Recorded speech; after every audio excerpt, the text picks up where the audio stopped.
It's a time of uncertainty and turmoil throughout the world of wrestling, with no one really knowing what will happen in the coming weeks and months in terms of shows being cancelled or postponed. One thing we can be almost 100% certain of, however, is the fact that Scott Dawson and Dash Wilder of The Revival will be packing their bags and leaving WWE once their contracts expire. The report from a number of sources, including the Wrestling Observer, is that Scott Dawson's contract will expire at some point in April, with Dash Wilder's expiring in June after around 10 weeks were added to his sentence after being injured. It was also revealed in this week's Wrestling Observer newsletter that the original plan for the tag team was to be involved in a multi-team tag title match at WrestleMania, but this was changed once it was clear they weren't re-signing. The latest sign that the team is preparing for life outside WWE is Dash Wilder applying to trademark what could very well be his post-WWE name. Wilder has just trademarked the name Cash Wheeler, which sounds a bit like a young rich guy from an American cartoon, but each to their own, I suppose. Wilder's real name is Daniel Wheeler, so it would seem to make sense for this to be the name he's going for. The most logical destination for the duo, who,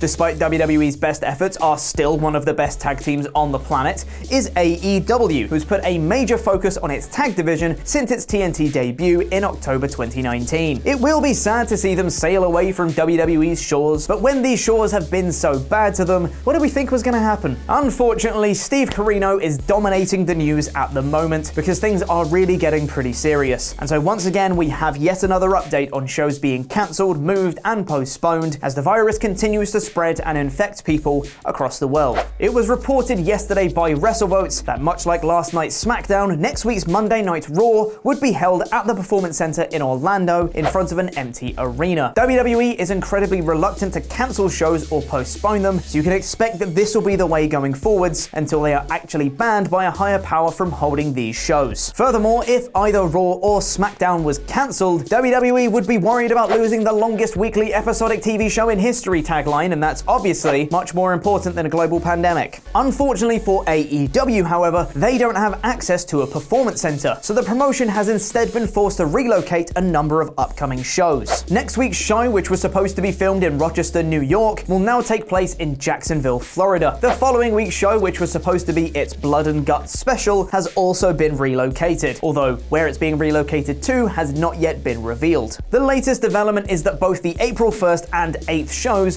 have also been relocated and will all have limited, if not zero, fans in attendance. The April 1st show, which was supposed to take place in Milwaukee, will now happen in October 28th, and the April 8th show, which was supposed to be in St. Louis, will now happen on October 1st. Once again, it's not known where these April shows are being relocated to, but as Tony Khan owns venues in Jacksonville, there's a good chance he'll hold shows there until further notice. AEW has announced that fans with tickets to any relocated or postponed shows will either be able to get a full refund or will be able to hold on to their tickets and use them at the rescheduled shows. With so many shows being cancelled, wrestlers and crew around the globe are losing out on money and bookings, which is why Will Ospreay approached us about hosting a no fans show this Monday, which would raise funds for all talent and crew members as they'd be working the show for free. The announcement was made yesterday, so please go and check that out. Press the eye above my head, the description, wherever it may be. We'll be live streaming that show for free on YouTube for you all to watch on Monday at 7 p.m. GMT, which is 3 p.m. Eastern and 12 p.m. Pacific. And you can also buy a Support Wrestling Screw Coronavirus t-shirt, which of course all proceeds will also go into this pot, which will be split between wrestlers and crew for this show on Monday. We are immensely proud of the little bit of help we can provide the wrestling industry, so please check it out and help out the wrestling industry if you can.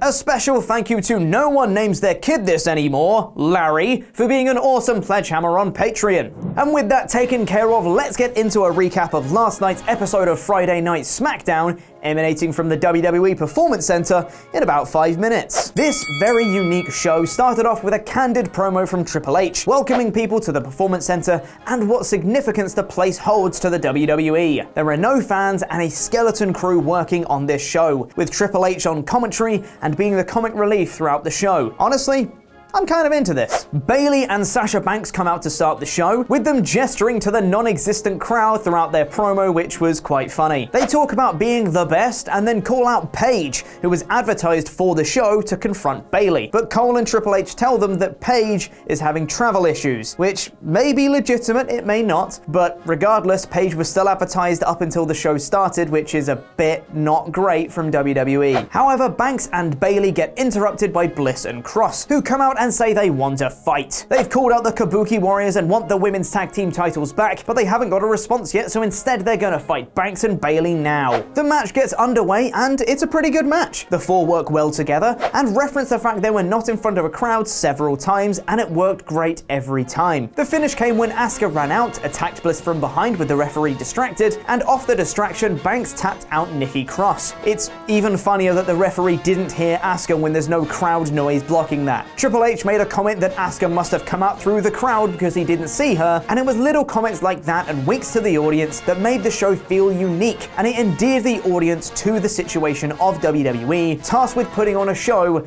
with not much notice or preparation. Up next, we had a recap of Goldberg and Roman politely agreeing to main event WrestleMania before we get a sit-down interview in the ring with Roman Reigns and Michael Cole. Cole fist-bumped Roman when he came to the ring, which is the whitest Michael Cole has ever looked. Roman spoke about how he has worked his ass off to get back to WWE and how he's been working for this his whole life, apart from that time where he's working to make it in football, and that Goldberg isn't ready for him because he's mastered the nuances of performing. Honestly, as far as Roman Reigns promos go, this was pretty good, but I'm still not super into seeing these two potentially main event WrestleMania, if it happens, above McIntyre and Lesnar. Backstage, Jeff Hardy is back. Well, hey, isn't that cool? Not really, because Baron Corbin immediately interrupts his interview. After a recap of the Bryan vs. Gulak match from Elimination Chamber, Bryan finds Gulak backstage and tells him he respects him after his performance. He says that he didn't believe he had holes in his game, but Gulak had counters for everything he did. And then he asked Gulak if he's still willing to teach, because Bryan is ready to listen. This was a masterful face turn for Gulak, without him really doing anything differently, apart from wrestling well and not tapping out at Elimination Chamber, instead passing out. Before Gulak can cement the face turn, new Intercontinental Champion Sami Zayn and his cronies come in and start taunting Gulak for being a nobody, before Cesaro and Bryan get into a verbal altercation, leading to a Daniel Bryan versus Cesaro match for later in the show? Yes, please? Do this more, please?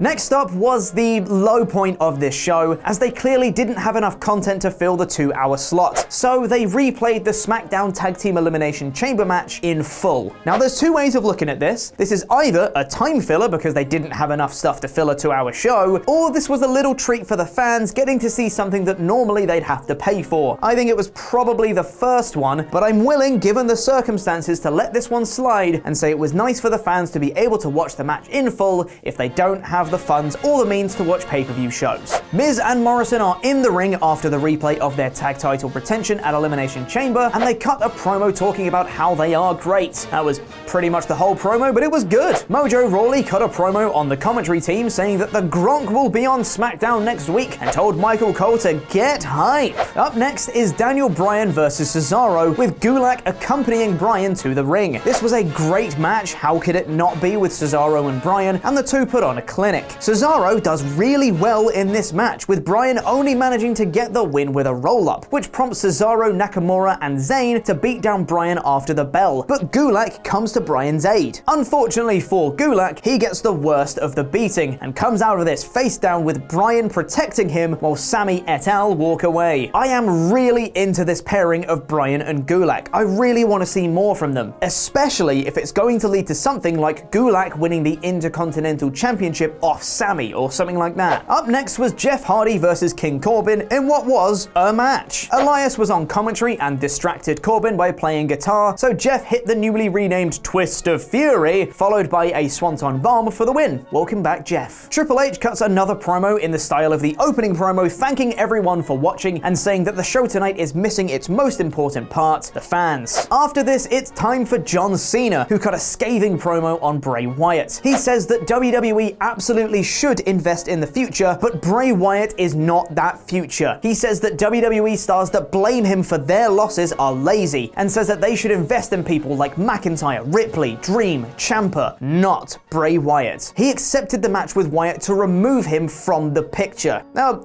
as a man who wholly rejected the idea of John Cena winning this match, this promo did make me think that it is very possible it's happening. Bray Wyatt was then in the crowd over the barricade bit anyway, in full Mr. Rogers getup, and he speaks to Cena, saying that Cena broke him, the Fiend rebuilt him, and that Cena is an addict craving the spotlight. He doesn't care about the future, all he cares about is himself. At WrestleMania, he's going to right the wrongs. Let him in. This was another great promo, and genuinely, it's the match I'm most looking forward to if WrestleMania does actually happen. I actually can't tell who's going to win now, and that makes me nervous, but excited, but also nervous, but also excited, but also nervous. So that was the show. Let me know what you thought by pressing the I above my head and casting your vote in the poll by choosing from the options on screen now. You know, it's hard to rate this show. It's so different and their backs were against the wall. In terms of a WrestleMania building SmackDown, this was a fine show. As a wrestling show put on under not great circumstances,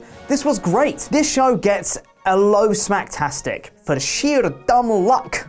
Free wrestling stuff alert! Thanks to the wonderful people at WrestleCrate. If you go to wrestlecrate.co.uk and use the promo code WrestleTalk, you'll get 3 authentic photographed portraits inside your first box when you take out a subscription, including one from Ollie and Luke. WrestleCrate is a monthly mystery box full of loads of wrestling goodies, which has items from the biggest promotions in wrestling, and we can exclusively reveal that for April's WrestleCrate, you get an exclusive item signed by Becky Lynch in your crate. She's the man, you know? Adam Blompier's latest fantasy booking video is live on Parts Fun Node, talking about how he would book Jinder Mahal as WWE Champion, so press the video to the right to watch it. It's great. Also check out the announcement for No Fans Monday with Will Ospreay by pressing the video below that. A special thank you to our pledge hammers on Patreon, who you can see scrolling below me, Ivan Chubba Pete Quinnell, and that was wrestling.